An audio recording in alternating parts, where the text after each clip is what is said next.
ninguém sabe o verdadeiro nome por detrás desta regra. Sabe-se apenas que num fórum de investidores chamado Seeking Alpha, um utilizador escolheu o pseudónimo Chowder e passou anos a escrever sobre a seguinte ideia: um dividendo só vale a pena se conseguir justificá-lo com dois números, não com a rentabilidade sozinha, cintilante e muito sedutora, e também não apenas com o crescimento promissor, mas incerto. A lógica está em somar os dois, e foi assim que nasceu uma das regras mais citadas e pior aplicadas no mundo do Dividend Growth Investing. Hoje eu vou desmontá-la e mostrar-te o conceito, a fórmula, a aplicabilidade e onde é que ela te pode enganar redondamente. Assim que fica desse lado e vamos a isso.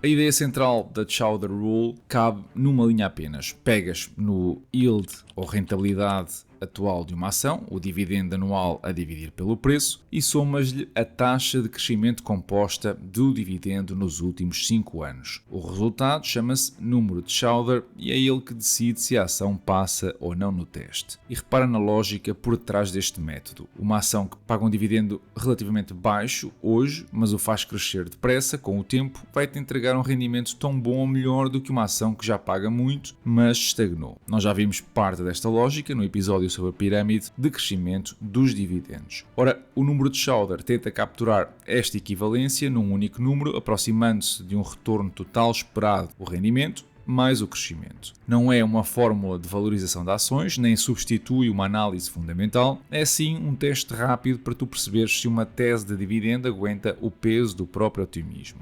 No entanto, olhar para esta regra e ficar-se por aqui, pela superfície, traz dissabores. E o que eu vou falar agora é onde a maior parte dos vídeos e artigos pela internet simplificam demasiado e deixam quem procura saber mais com uma ideia errada. A Chowder Rule não usa uma única fasquia, há aqui várias nuances que o autor adaptou e que praticamente ninguém fala nisto. Para ações com um yield igual ou superior a 3%, o número de Chowder tem de atingir pelo menos 12. Para ações com um yield abaixo de 3%, a fasquia sobe para 15%, porque quando o dividendo atual é pequeno, a maior parte do retorno depende de um crescimento futuro que ainda não aconteceu. E este crescimento projetado é sempre a parte mais frágil de qualquer tese. Por fim, para empresas reguladas de crescimento lento mas previsível, e aqui o exemplo clássico são as utilities, ou serviços públicos, as elétricas, as distribuidoras de água e de gás com posições quase monopolistas, a fasquia neste caso desce para 8%, porque a previsibilidade do negócio já funciona como margem de segurança. E esta última linha que vocês veem é propositadamente ambígua e eu vou voltar a ela daqui a pouco porque é ali que a regra se torna interessante e onde a maior parte das pessoas comete erros na aplicação. Mas vamos sair então da teoria e meter números reais em cima da mesa. E eu usei dados públicos de dividendos, aproximados a agosto deste ano, para 4 empresas conhecidas que pagam efetivamente dividendos. A Visa paga um yield residual, perto de 0,8%, mas conseguiu fazer crescer este dividendo a um ritmo composto próximo dos 15% ao ano na última meia década. Soma os dois números e obtens então um número de Chowder à volta de 16,3%. Como o yield ou a rentabilidade de dividendos está bem abaixo dos 3%, a fasquia exigida pela regra é 15% e aqui a Visa passaria com alguma folga. No caso da Home Depot é onde a coisa começa a ficar mais instrutiva. Um yield perto de 2,8%, o crescimento do dividendo a 5 anos por volta dos 9,5% e a soma dá qualquer coisa como 12,3%, um número que à primeira vista pode parecer sólido e que é exatamente o tipo de valor que costuma aparecer em listas como boas ações para dividendos, só que a rentabilidade está abaixo de 3%, o que ativa a fasquia de 15% e não a de 12%. Ora, o resultado de 12,3% fica precisamente abaixo deste limite e a Home Depot, apesar de ser uma empresa de excelente qualidade, não passaria na regra tal como o Chowder a definiu. Depois temos a Coca-Cola e aqui é o caso mais claro de uma reprovação. O yield anda nos 2,5%, o crescimento do dividendo a 5 anos por volta de 4,6% e a soma dos dois dá ali à volta dos 7%, muito longe da fasquia de 15% que se aplica a este nível. Esta é a ilustração perfeita de uma ideia que eu já repeti aqui noutros vídeos. Um histórico longo de aumento de dividendos por si só não diz nada sobre a intensidade desse crescimento. A Coca-Cola tem décadas de aumentos consecutivos e ainda assim falha aqui com alguma margem.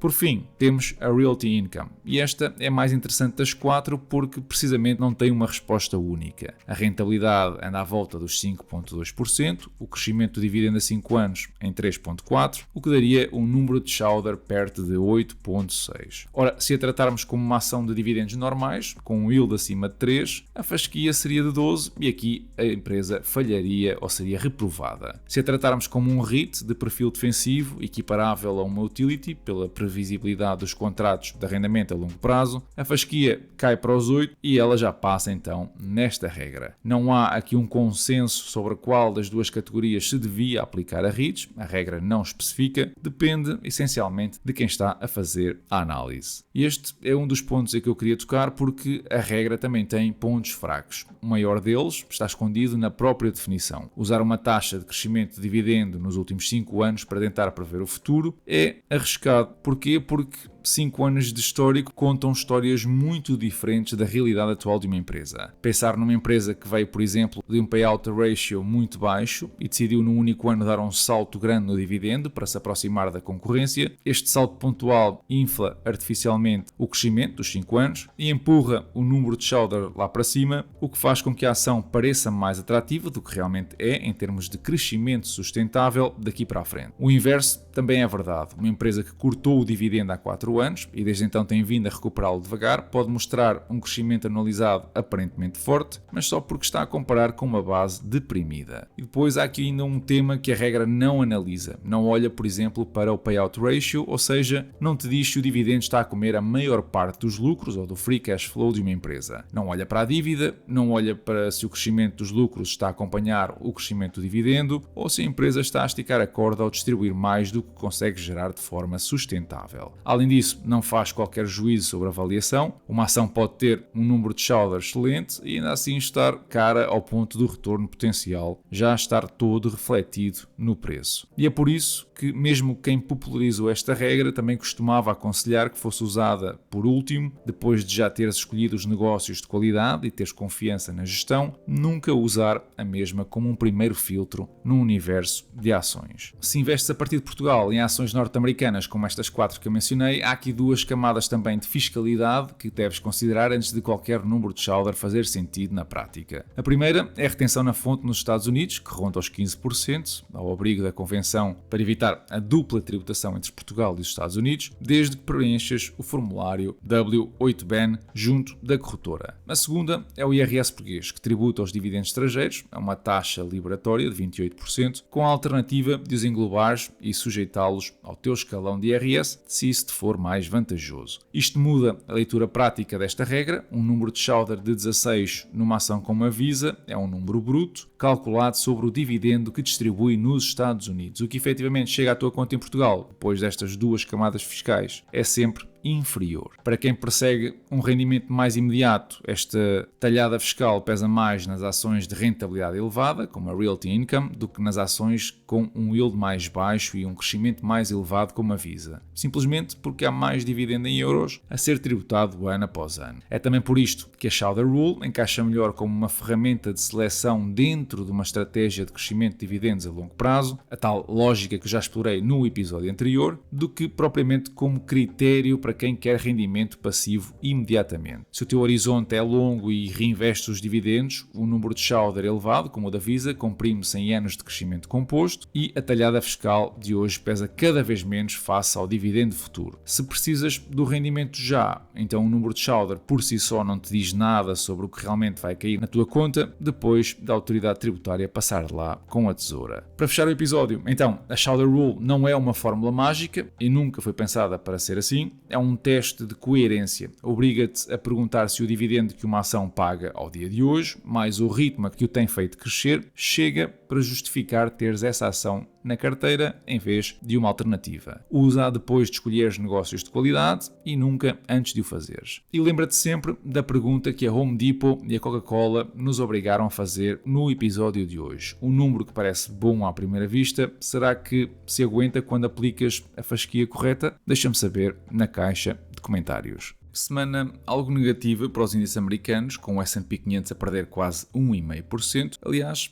parte da Europa e dos mercados asiáticos também derraparam, sendo que as poucas exceções foram o nosso PSI, a Bolsa Brasileira e o mercado belga. Por cá, o investimento nos certificados de aforro voltou a bater recordes em julho, registrou uma subida de 15% no volume total sob a gestão do Estado e consolidou assim a preferência dos aforradores portugueses pelas soluções de dívida pública. Este fluxo contínuo de capital das famílias para os certificados de aforro mostra-nos a rigidez do nosso setor bancário em Portugal na remuneração dos depósitos a prazo. Mesmo com revisões em alta pontuais nas taxas comerciais, a dívida pública de retalho continua a ser uma combinação imbatível de garantia estatal, liquidez e rentabilidade previsível para o perfil mais conservador do aforrador nacional. Do ponto de vista da gestão da dívida pública, este pico de procura fornece ao Estado uma fonte estável de financiamento interno e reduz assim a dependência face aos mercados de capitais internacionais. Mas para quem investe, isto serve apenas para manter, e por vezes nem isso, o poder de compra face à inflação. Aliás, os certificados neste momento estão a pagar cerca de 2,4% e a inflação em Portugal está nos 3%, assim que todo esse capital que acabámos de ver está a perder valor. Alguns analistas e casas de investimento estão a antecipar um período de forte volatilidade no mercado da dívida soberana nos Estados Unidos já em setembro. E isto impulsionado pelo elevado volume de emissões do Tesouro e pela incerteza em torno da política monetária da Fed. O mercado da dívida pública americano atua como um ativo livre de risco de referência global, pelo que qualquer instabilidade no rendimento ou no yield vai recalibrar as taxas de juro à escala planetária. E a expectativa de turbulência decorre do desafio da absorção. O governo norte-americano continua a emitir volumes substanciais de nova dívida para cobrir o déficit fiscal, no momento em que a Reserva Federal já não é o comprador automático de última instância. Se a procura dos investidores institucionais e estrangeiros exigir aqui um prémio de risco adicional para absorver esse excesso de oferta, então o rendimento das obrigações vai subir e encarece assim os custos de financiamento corporativo e soberano em todo o mundo. Voltando à Europa, as vagas prolongadas de seca e temperaturas extremas estão a colocar a produção agrícola europeia sobre uma forte pressão, perspectivando-se aqui quebras de rendimento nas colheitas deste verão e um novo ciclo de subida dos preços dos bens alimentares essenciais. A vulnerabilidade do setor agrícola aos choques climáticos é o exemplo perfeito da inflação pelo lado da oferta, que escapa ao controle direto das políticas monetárias. A perda de rendimento em culturas estruturais, como os cereais, a fruta e a pecuária, reduz a oferta no mercado interno europeu e força o recurso a importações de geografias distantes, encarecendo os custos de transporte e logística. E do ponto de vista macroeconómico, já sabemos que o aumento dos preços nos alimentos afeta desproporcionalmente o rendimento disponível das famílias mais vulneráveis, criando depois então um fator de rigidez na taxa de inflação subjacente. Mas nem tudo são más notícias. A Comissão Europeia propôs um enquadramento regulatório para eliminar a dupla tributação sobre o pagamento de dividendos transfronteiriços. A retenção na fonte sobre dividendos e investimentos transfronteiriços, mas dentro da União Europeia, tem sido uma das maiores barreiras à criação de um verdadeiro mercado único de capitais. A prática atual obriga frequentemente um investidor a pagar imposto no país de origem da empresa e novamente no país de residência, impondo aqui processos burocráticos morosos para reaver os excessos cobrados. A harmonização que está a ser proposta vai reduzir o custo de contexto do investimento e incentiva a mobilidade do capital dentro do espaço comunitário. O desafio vai ser a uniformização das autoridades fiscais de cada país, que tendem a resistir à perda do pouco controle que ainda têm ou também ao adiamento do acesso a receitas fiscais. É uma medida muito positiva no papel, falta perceber se os países vão abrir mão dessa soberania. No que toca ao portfólio, vimos uma subida de dividendo por parte da Badger Meter em 10%, com o portfólio a fechar muito próximo dos 128 mil dólares, sendo que este mês de agosto rendeu 92 em dividendos até agora. Se queres pertencer a uma comunidade onde nós abordamos estes temas diariamente, então passa pelo Patreon. Além das análises exclusivas e dos livros que podes ganhar, estamos sempre a partilhar opiniões, portfólios, investimentos e muitas outras coisas. Aqui no YouTube, deixa o teu like, subscreve, é gratuito e ajudas o canal a crescer. Hoje ficamos por aqui e eu da minha parte desejo-te uma excelente semana e bons investimentos.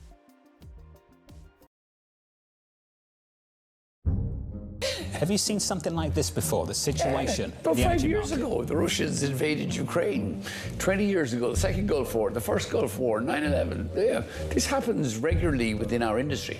That's why in Ryanair, we typically hedge 80% of our fuel. We're 80% hedged out to March 27, $67 a barrel. We're in great shape, apart from the fact our share price has tanked in the last 2 weeks because they're an airline, God to hell. We're just reported record full-year results, 208 million passengers, 2.26 billion euros profit after tax, spitting off cash to shareholders, share buybacks. And with a bit of luck, if this continues, although, we can all have a debate how long we think this will continue in the Middle East and with the Straits of Hormuz, some of the flaky competitors in Europe will get taken out in carrier baskets by about September, October, because they're not hedged on oil and they're borrowed up to their eyeballs in net debt.